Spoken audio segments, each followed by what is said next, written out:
Alright guys, so tomorrow is the day we are going to see if the Nike Pegasus 41 can sing. We know it can dance, but can it sing? So I put about 30 miles on this in the past 2 days. Yesterday was the first run. We did 20-mile double day. Today, nice recovery day. 10 miles, nice and easy. Tomorrow, we're going to sing. So we're going to do a little lactate threshold pace workout in the Pegasus 41 here and put it up against what, in my esteemed hobby jogger opinion, my terrible hobby jogger analyst shoe nerd opinion, is the best example of a no frills shoe right now. That's the Rebel V4 by New Balance. So it's lightweight. It has a simple foam that comes alive at faster paces. It's bouncy. There's nothing too crazy going on with it. It just works. It reminds me of older Nike shoes like the Epic React 2, which is somewhere in the shoe pile over there. It just works. It gets the job done.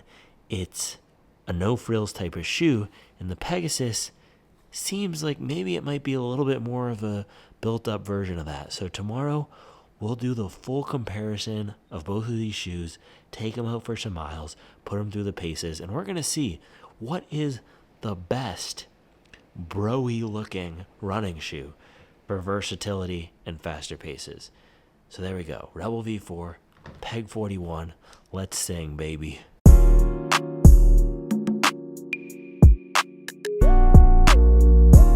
Alright guys, so this morning we are doing a head-to-head comparison of the brand new Nike Pegasus 41. Look at this thing in a nice, staid, clean, simple, black and white colorway. Pull up like the 1920s here. And then we have the New Balance Rebel V4 here, also in a nice, dark, buttoned-up colorway. This one is more of a navy vibe, but angular, aggressive midsole here. And this one came out earlier this year. So the reason why I wanted to do this comparison is the Nike Pegasus 41, it's a standard daily trainer, $130. It's not necessarily a speed shoe. However, in this generation and a lot of the past generations, people will get this shoe if they want one simple shoe to do everything. And a lot of folks will do workouts in the shoe, faster running the shoe, especially if they're not doing marathon style training and they're not a hobby jogger who's going to spend thousands of dollars on a year on shoes, might get this as their one do-it-all shoe.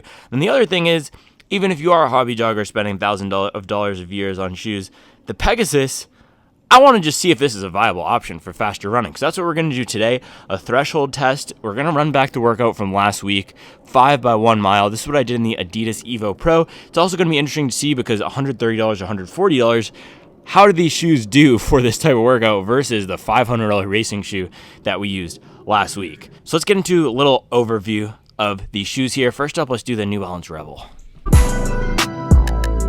So over the past few years, shoes like the New Balance Rebel here, Hoka Mach 6, Asics Nova Blast 4, these have almost taken the place of the Nike Pegasus as the default everyday running shoe for people out there who want something a little bit more fun. So this foam here is nice and soft. It has a nice little bounce to it. It's a simple ride, really lightweight. The upper has some more room here. So everything that they've done with the shoe, also lower drop, everything they've done with the shoe is almost a response to some of the complaints that people have with the Pegasus. Main complaints people have with the Pegasus are that it has a higher drop. The foam isn't the liveliest. It's a little bit heavy. The upper is narrow. Let's address all of those. The upper is wider here. Foam is livelier. The drop is lower. There's one more thing. And the weight, it's lighter as well. So it comes in nearly the same price, $140. Some Pegasus colorways actually are $140 if you get the premium version like I had with that blue and white one or blue and yellow one we had the other day. So this is a good head-to-head comparison with price and intended use case. An intended use case of the Rebel is definitely meant to be a fast daily trainer, but I think when I first tested the shoe this year, my initial thought on what it would be good for was if you're a high school or college runner and you want that shoe to run all of your miles in, like our guy Caden, for example, he runs all of his daily miles around a 7 flat or faster. Caden over on the track side, go subscribe to Supwell Track for the latest and greatest on track spikes, but he's running his daily miles 7 flat or faster. A lot of high school runners, again, are also going to be running around that range, and they're probably not going to be putting up 50, 60, 70, 80 mile weeks. Our guy Caden is scaling up to 70 right now. So if you're running 30 or 40 miles per week, maybe you're running cross country for fun, or if you're not a marathon training runner and you just want a one shoe to rule them all, one sneaker to rule them all, both of these shoes do that. This is also a really comfortable shoe for just walking around, going to the gym, and that's exactly where the Pegasus fits in the Nike lineup as well. This shoe is not the one that's designed to be the utmost for running. That's either the Vomero, the Invincible, or even the Zoom structure. This one is engineered to have a little bit of everything. So clean styling, the foam not too crazy, not too stacked so you can't walk around in it or it feels weird, not too soft, not too firm. It's engineered to do a little bit of everything, running as well as gym and walking. So this guy has the Nike React X Foam. So far, it's been a little bit firmer, and I actually haven't done any faster workouts in the shoe yet through 30 miles, so that's why I wanted to do that today. So a little bit firmer midsole foam here versus this New Balance Fuel Cell in the Rebel. This is a mix of PIBA and EVA. I haven't actually been highlighting too many of these acronyms just because I don't think they're that important. It's more important how the foam rides, but this does have a little bit of the racing foam compound mixed in here with that standard training foam. And you can see my pair this is about 130 miles on it now, I think.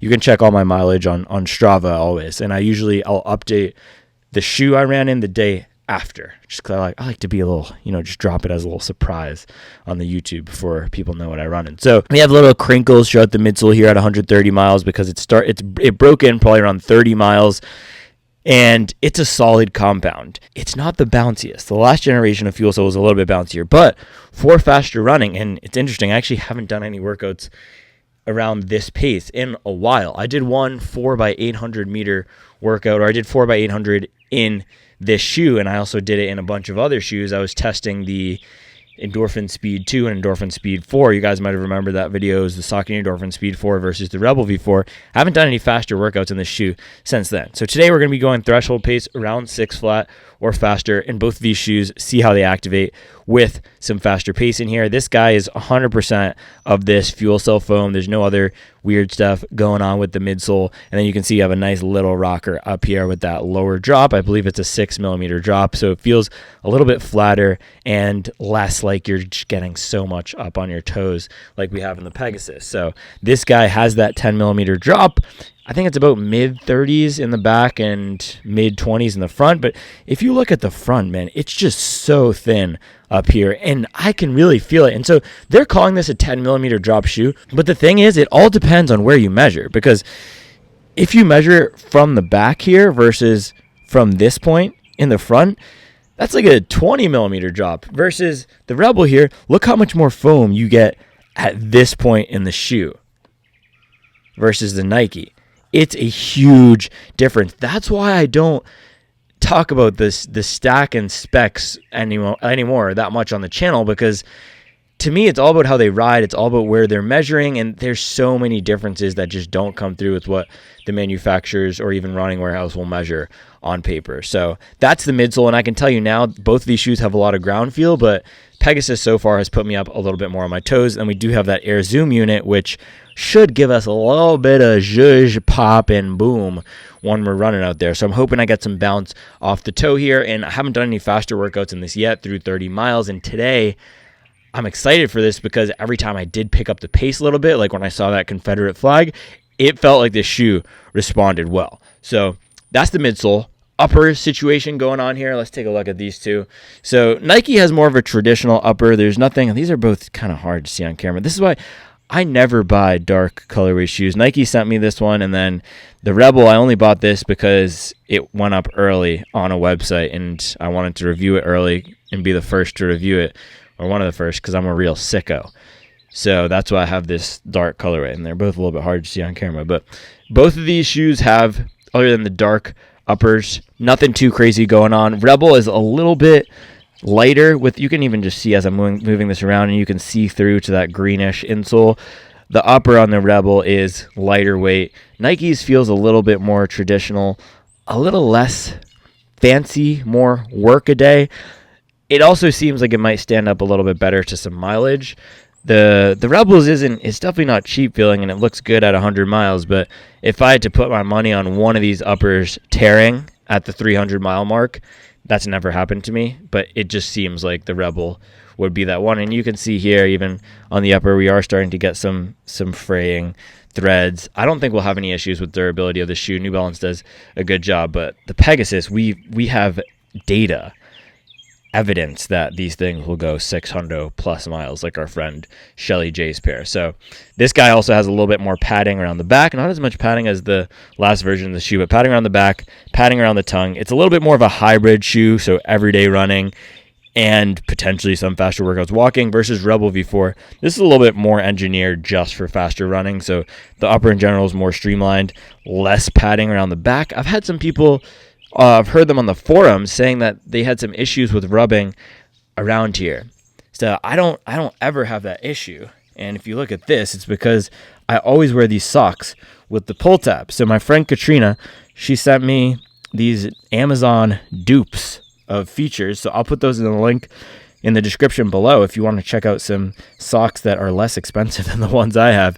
Also, check out the Crocs, guys. Go buy your Crocs through my link, Crocs Recovery Slides. But I don't really ever have any issues with rubbing just because I wear those socks, but that is something to note with this upper. I don't think anyone's going to have any issues with rubbing or fit in this upper because it is really padded. And last thing before we get out there and lace these bad boys up, let's take a look at these outsoles. So Rebel, this guy has 130 miles again. You can see we got some decent wear on this. If we're thinking about durability, I can tell you now, Rebel's going to be more durable. I think the Pegasus is going to be more durable, but I do think the Rebel, you can probably get it to your average mile target. So if you typically get shoes to 300, I think you could probably limp this thing to 300. I don't know if this is going to be a 500 mile shoe for hobby joggers out there. Maybe for those track athletes, you might be able to get this up to 500. I saw a 2,000 mile review of the Invincible 3 on one of the forums the other day. It's crazy. So people do get these shoes up to super high mileage levels. If you're a hobby jogger with a full-time job and you can afford the shoe addiction, I know for a fact you're not even going to try to get this up to past 300 miles, so you'll have no problem getting it to that mark. And then, of course, Pegasus here, absolute tank. This thing has great grip, and you can see we're starting to wear through in our heel clunking area back here, and we can see some of the recycled material in this rubber outsole. But yeah, this thing is going to go forever, man. So that's the overview. Let me pull out the scale really quickly just so we can see the weight difference on paper, and then we're going to lace these things up. We're going to do Pegasus first. I'll talk you through the plan for the run, and I'm excited for this one, man. These are two great, simple shoes that we're going to put some serious paceage on.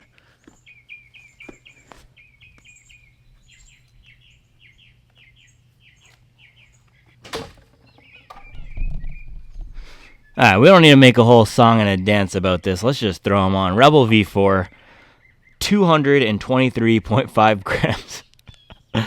I'm laughing because just watch this. 304 grams.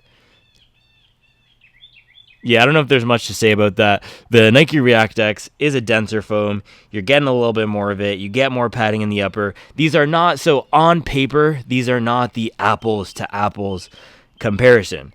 The Pegasus would be going more up against the 880 from New Balance. Do not buy the 880, please. 860 is the one that you want to buy. And boy, we got the slug gang putting in work over there. And then from Nike, they don't have a direct competitor yet, but they're coming out with that Zoom X version of the Pegasus. I think they're calling it the Peg Turbo or the Peg Plus? Somebody told me the other day. I don't remember, but these are not the apples-to-apples comparisons, but in terms of what's on the market right now and the mindset of a lot of people, and again, runners who want one simple shoe that looks kind of bro-y and cool to do everything, that would be these two. So that's why I'm doing this comparison today. It's not always about what the manufacturers are going for. It's about what we are going for, the buyer. So with that, guys, let's go lace up these pegs, and we can just start ripping. I'm ready to go.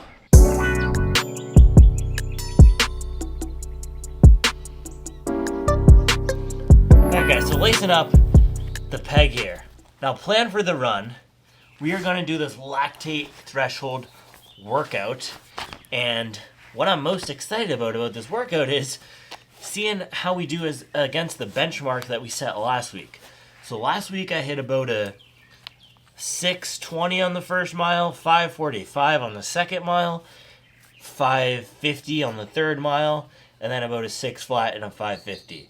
So today we're going to run that back, first 3 in the Pegasus here, so first 3 of those working sets, and then last 2 in the Rebel. Now with this Pegasus on foot here, and again, heavier shoe, right? And just because something is heavier doesn't necessarily mean it's a worse shoe or even a slower shoe, because more weight can mean more foam. It can mean more stability and more comfort, which for some of us could potentially make us faster, especially for a marathon. But for this type of a workout, I'm interested to see how the Zoom Air unit does, if I get any extra bounce off of it. And then with this being a higher volume workout, so I'll probably get 12 miles total this morning, I'm wondering if the extra cushion and comfort that we're getting from the Pegasus will make any difference for those later miles. So with that, guys, warm up and then first few miles, let's get into it.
All right, it looks like it's gonna absolutely downpour.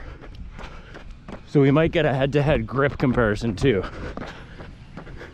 But 30 miles in now to the Pegasus, and my legs are feeling fresh and strong today. So this midsole feels a little bit softer at these faster, peppier paces. So we'll see how it does with my threshold pace around 5:50 or 6. But right now I'm probably at a 7:20. And it feels good. But I'm gonna warm up into this run and then flip this thing back on once we're ready to rock those faster miles. Oh, look at that bush. I don't know if you can see the purple. It is vibrant though. All right, we're about to hit 2 miles here, and I'm gonna hit this first threshold mile. First one is always usually a little bit slower. Last week I hit it at 6:20. We'll see if I can hit it around 6:10 this time. And so far, again, shoes are feeling very reliable, consistent, not super exciting at my warm-up pace, but a fair bit protective, especially around the heel area.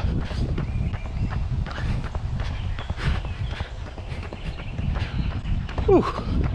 It's hot and it looks like it's gonna rain, so it's an interesting combo. All right, that was 2. Let's do it. Threshold mile 1.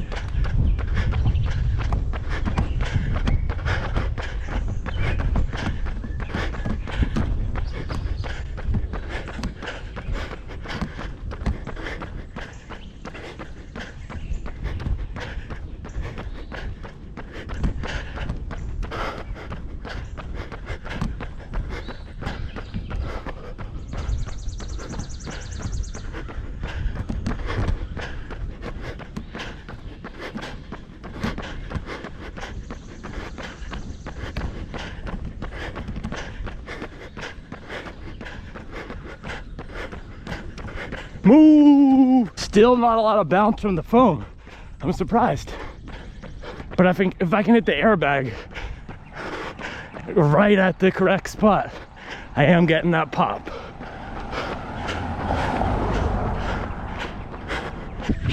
All right, mile 1, 6:25. That was a big miss on the first mile. That first mile also has a massive hill, so it's a little tough, but that's just how it goes on this course around here. We got to work with our terrain. So shoes, they're okay. They're fine. Of course, I'm not getting as much pop and speed assistance as something like the Evo Pro or any marathon race shoe. But the biggest difference I'm feeling between this and the shoes I'll typically do workouts in, like a Boston 12, that type of shoe that a lot of marathoners are using for workouts like this, is the cushion and the protection. Forefoot of this is pretty thin feeling for these faster paces. At this everyday warm-up or recovery pace right now, feels okay, but as I dig in, my legs are definitely feeling a little bit more of that shock than they would in a marathon training shoe, or of course a marathon racing shoe. But that first mile, that was not good. No excuses, we gotta be better on the second one. I'm gonna try to dip below 6. We also have a little bit of downhill assist on mile 3, so that should set us up for success. So I'm gonna jog for 30 seconds more, then we can hit it again for rep 2. Put the last mile in the last mile, leave it there, and then move on. Let's do it.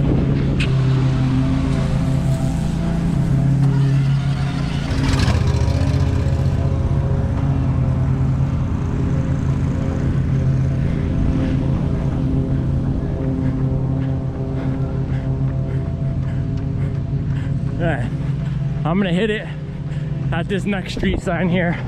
No excuses, we got downhill assist into flat. We can go 5:55 here, let's do it, bang. Boom.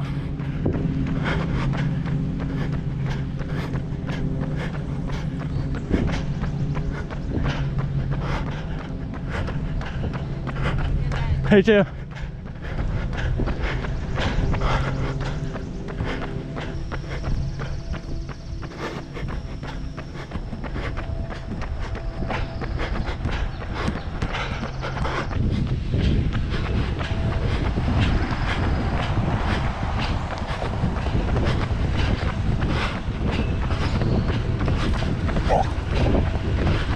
That guy looked like Ben Affleck, the paparazzi version.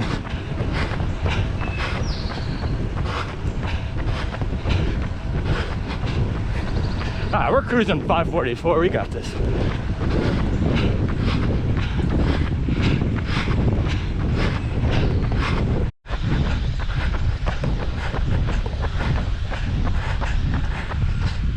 Hey, putting in work in those barefoot mafia shoes, whatever it takes, bro. Whatever it takes to get out here and put in work. If you gotta rock the Zero shoes to get out the house, go rock those Zero shoes, bro. All right. That was the second threshold mile. We had a 5:54, right on target. But man, I've got to dig pretty deep to hit these paces in this shoe. It's not giving me a lot of bounce, not giving me a lot of what I'm putting into the shoe back. Kind of feels like it's just there. Like there's a layer of foam in between my foot and the ground. Just a kind of a fat patch. There's not really any bounce. Now this is a case where I would like to see some lab testing done on this, because this feels like one of the least energy returning foams that I've run in. And I don't think it's necessarily engineered for that, but man, Nike, I would like a little bit more. Just a little bit more. I'm not asking for the Mach 6. Even that's only $10 more than this. I'm not asking for Topo Cyclone. I'm not asking for you name it, but man, this is durability seems to be the name of the game here, because I'm not getting a lot. I'm working hard to hit these paces. So we'll see how that compares to the Rebel, and whether that's just my recency bias with doing my last 2 faster workouts in plated shoes. But man, I'm running 50 plus shoes at this point in the year, and even something like the 860 V14 feels like I get a little bit more bounce and pop than this. There's no rocker, and the foam is not giving me too much.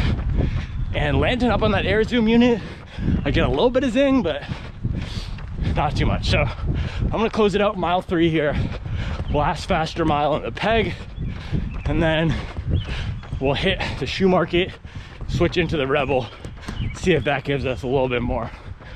And it is humid. Man, it is humid. I am swimming. Whew. All right. Last mile here, a little downhill assist into flat. Take it at about 6 flat, 5:55. We got it.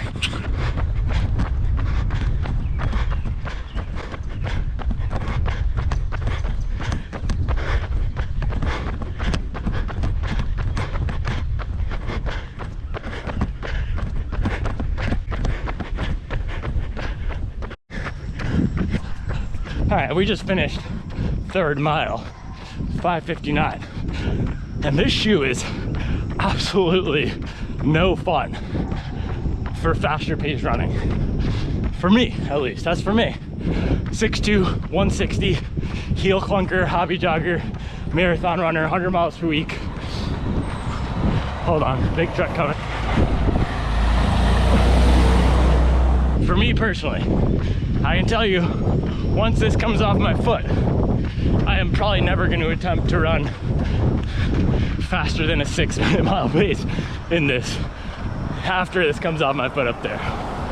It's not fun. Now that I'm right here, probably at an 8-minute pace, just jogging recovery, it's fine. It has a slight pep to it, nice protection, but man, no bounce. Really, no bounce, no pop. And there's other shoes in the category, 860, Nova Blast, Mach 6, that have more bounce. When I say category, I'm talking this 130 to 140 price range. So, I don't know, man. Seems that this is gonna continue the legacy of being a shoe that people only buy because they don't know about the other options out there. That might be a little harsh, but that might be the truth too. I don't know if this is gonna go on my 10 best list with this type of a speed training performance. Now, I'm gonna do the long run test in this shoe. I'm gonna do some more double days. We're gonna get it up to 100, but a little bit disappointed at the fast running performance. I remember the 39 feeling just a little bit better than this. This foam just feels kind of dense, and I don't know if I want to go there. Dense and lifeless a little bit. So we're gonna cruise back up to the shoe market, get on these Rebels. See you up there.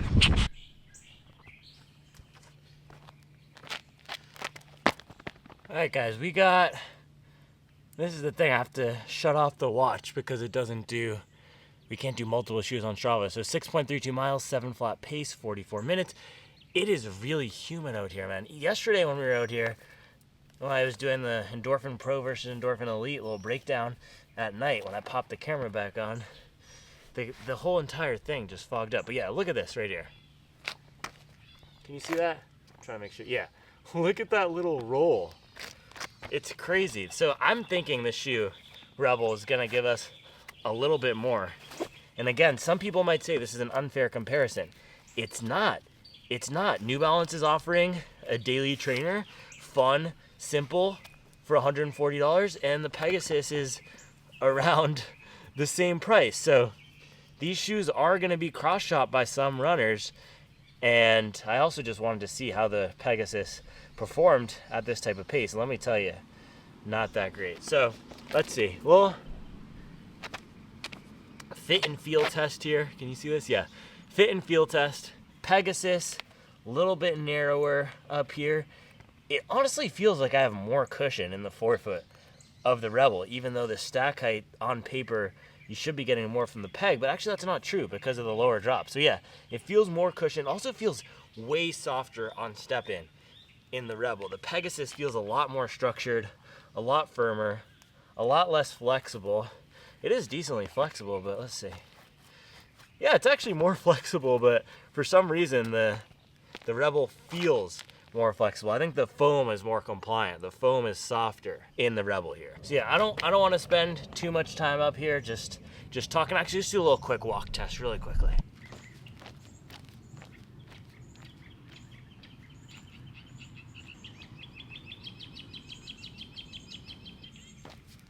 They're both good options, but man, it's like, if depending on how this faster running goes in the Rebel, this might be a clean sweep. Because I prefer the Rebel just for that little walking. It's softer, it has more of that roll to it, and the Pegasus really slants me forward with that 10mm drop. Nike is keeping this 10mm drop alive, but it's not what I'm about right now. So let's get these on. We're gonna do 2 miles here, or I don't know how many miles total, but 2 of the threshold miles in the Rebel, and then I'll pop back, change back into the Pegasus for my cool down. I won't bore you with all the changing and everything, and then we can do the breakdown. So threshold mile test, Rebel, let's do it.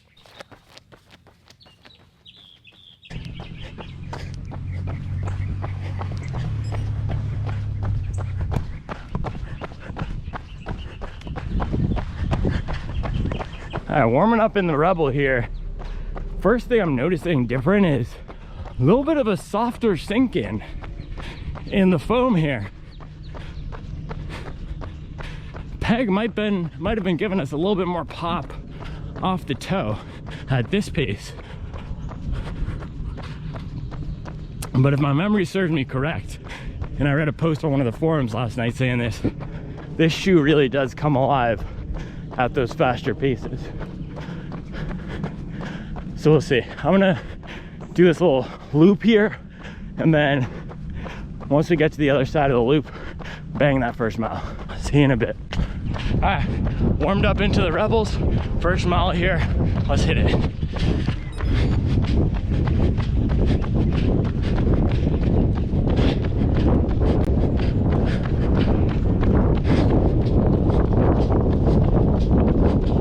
I'm not getting a ton of bounce from these either, but the lightweight makes them sing just a little bit more.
my guy Jim putting in the work.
All right, last little push up the hill here.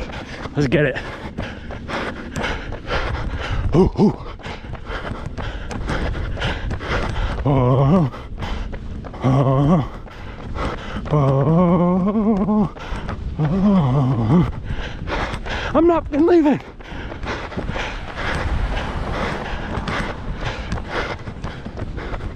No, no, no, no, no, no, no. We are eating. Let's go.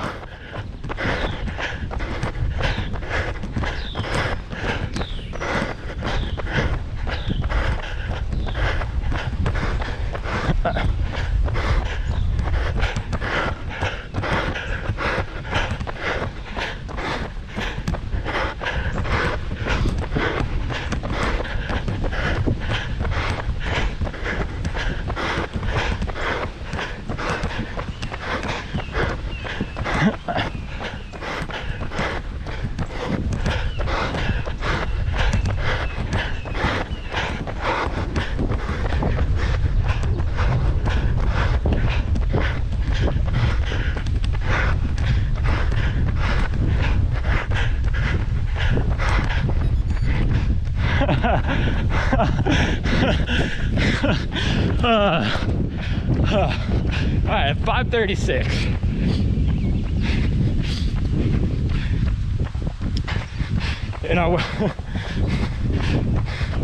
In the words of our friend V's, this is not a fire drill. This is the real thing. This is a real deal McCoy, bro. No cap. These shoes are 100. This is a Supwell certified shoe right here. New Balance Rebel V4. 5:36. That's faster than anything we hit last week in the Evo Pro.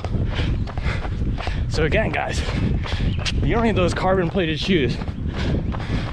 You just need to put in the work. But yeah, this is not a fair competition. I wanted to see if I could get something a little bit extra out of the Pegasus for this faster running, and that was not the case.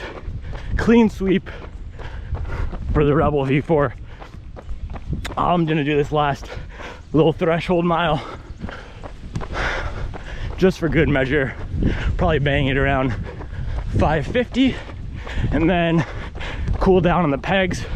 I'll see you guys back home when we're all done with the running and ready for the breakdown. Not done. Oh, off-roading. Oh man, that was Charles in the mom wagon. She just completely chewed up the grass. But all right, we got New Balance Rebel V4 here versus Nike Pegasus 41. Look at these two. Oh gosh, bugs. And all right, reset. All right, 12 miles in the day, Pegasus 41, Rebel V4. We did first 6 miles in this guy with those 3 miles at threshold, then we popped 2 more miles at threshold. In this, full disclosure, my second threshold mile was not as fast as a 5:36 in this guy. It was 6 flat, but man, did that 6 flat feel a lot easier to hit in this Rebel here versus the Pegasus 41. And then I switched back into the Pegasus 41 just to accumulate more mileage because I'm trying to get 100 miles on this guy for the 100 mile week review. So here's the thing, guys, trade-offs. This shoe is not a fast shoe, but it does have more stack in the heel and feels a little bit more protective. So I said Rebel V4, this is gonna be a clean sweep, and I do think for most people out there, for most use cases, Rebel V4 is gonna be the one to get.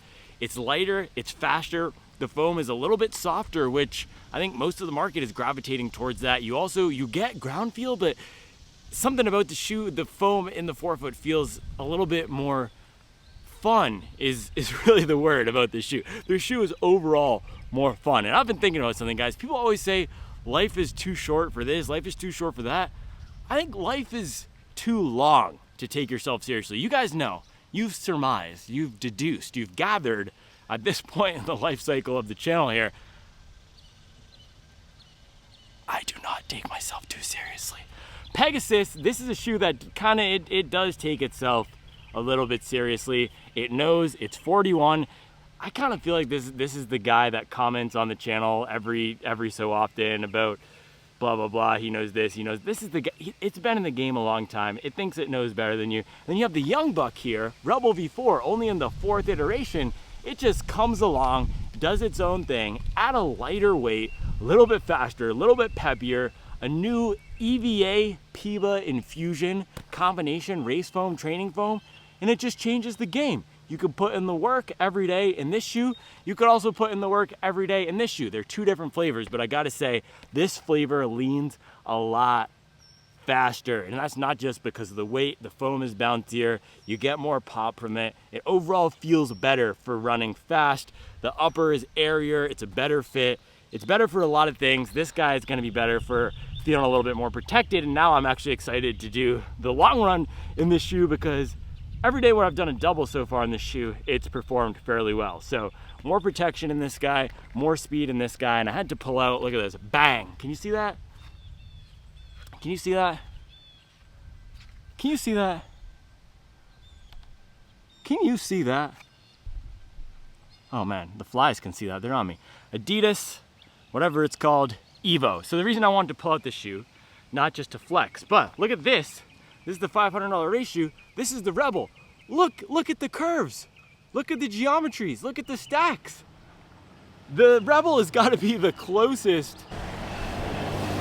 This is the closest feeling shoe to this guy here, race shoe or not. Lightweight, the rockers, can you see that? Look at those rockers. They're almost identical. So that's why I wanted to pull this guy out. The Rebel V4, if you're looking for that fun $500 experience in a $140 package, that's this guy. And I know some people think it's not the most protective shoe, it's not the most fun shoe. Once you step on this thing and pick up the pace, it does respond. And I was flying out there at that 536 pace, faster than I hit last week in this shoe. Now, I'm not saying that this is a better marathon shoe or a better race shoe or a faster shoe overall in this guy. I also just had a little bit more juice in my legs today probably, but it was 85% of the experience of this here, the Rebel V4 was. It felt light compared to the Pegasus strapping this on, felt fast, felt poppy, and the rock and roller here. Oh gosh. And out here swatting flies with the Evo. Yeah, rock and roll here, very similar in these two shoes. So if you're looking for a budget, fun experience, that is gonna be Rebel V4 here. Now Pegasus, not a bad shoe by any means. It's just a little bit serious, a little bit staid. The black and white colorway here is not doing it any favors, but I do get more support out in the heel from the shoe. The stability isn't bad for the Rebel. It is wider, but the foam is just softer and squishier, so it does feel just a little bit more squirrely than the Pegasus here. So I'm actually impressed with the stability of this guy through about, we have, I don't know, between 45 and 50 miles, I think. So let's do some quick maths. 20 on the first day, 30 yesterday. No, we have about 40 miles on the shoe, my bad, 39. By the end of the day today, after I do my double in this, we'll have nearly 50. So through those, it's felt consistent, it's felt responsive, not responsive, it's felt reliable, a little bit responsive. Maybe it will soften up as we get closer to 50 or 100, but I think this is the type of foam that's engineered for 600 miles, like our friend Shelly got, 600. So yeah, if you're looking to buy between these shoes, quick who they're best for. Rebel V4. If you want softer comfort, if you want a lighter shoe, more natural feeling shoe, gym work, faster running, treadmill, that's this guy. If you want a little bit more protection, that would be the Pegasus. But man, if you're going for protection and have a $130, $140 budget, I'd probably go Nova Blast.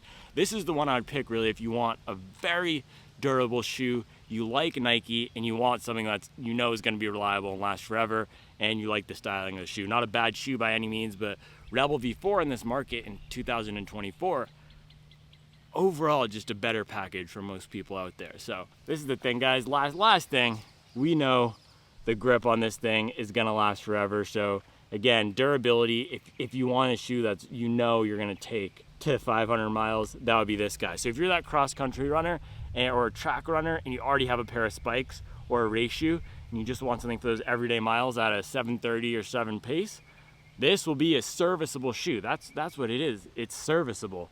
This guy is going to be more fun, might not be as reliable in the long term. I personally like the styling of this a little better. I'd probably personally take this for walking, but that's just me. So there you have it, guys. Pegasus versus Rebel. I hope this was helpful. Let me know what other comparisons you want to see between these two, and I'll be back tomorrow with another video, baby. Up your best.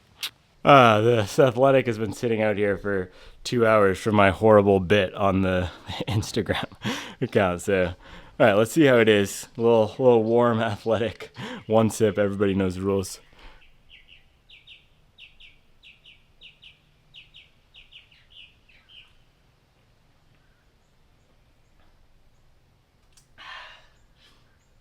Hoppy.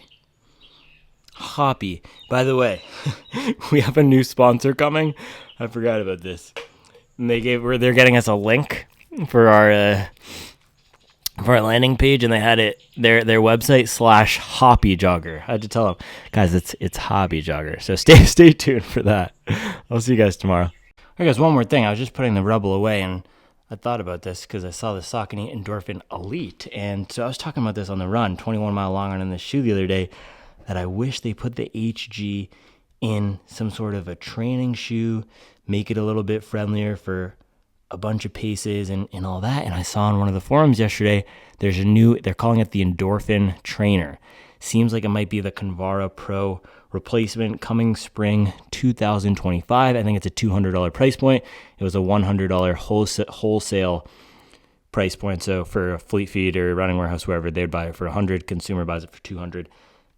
So it seems like we might be getting that. Now, I don't know if it's going to be HG in that shoe, but a new Saucony speed training shoe. I don't really know where to put these updates because I don't do the leaks anymore. But this is more of that short distance, maybe fast trainer. And then maybe that new Endorphin trainer is going to be more of that Super Blast or Skyward X competitor, which Saucony doesn't quite have. The Convara Pro is a good shoe. I liked it, but it's not as mass appeal as those shoes. So stay tuned for that. I guess it's a little, if you stayed till this long, then you got the Saucony update. Let's go, baby. I'll see you guys tomorrow.